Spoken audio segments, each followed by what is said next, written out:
Ito naman kami sa isang durian plantation, no? More than 3 hectares planted with Mosang King and um, Blackthorn. Blackthorn variety, no? So, Dore hitam.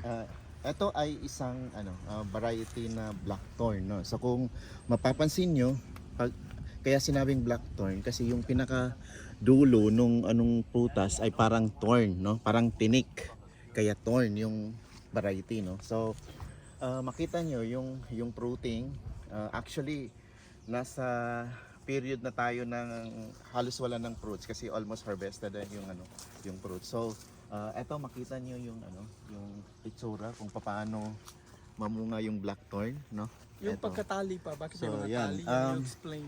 Eto tinatalian kasi Isa-isa. hinahayaan na lang din siyang mahulog, no? Unlike sa ginagawa natin sa atin ay kahit hindi pa siya hinog, kinakat na natin. Ibig sabihin, hina-harvest natin. Sa case dito sa farm na to, tinatalian nila para kung mahulog ay nandyan pa rin sa itaas, no? So, yun. Kasi pag iha-harvest daw na hindi pa siya, kumaga, harvestable, yung lasa ng durian ay naiiba na.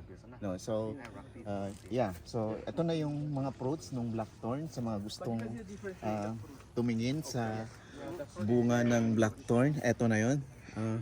Ito ay trending variety ng durian lalo na dito sa Malaysia and even din sa international market like China and other markets. No? So makita nyo yung ganda ng blackthorn.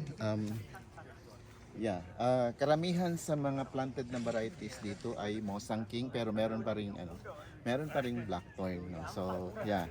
Ulitin ko, kung pag sinabi nating blackthorn, yung sa dulo ay talagang matinik.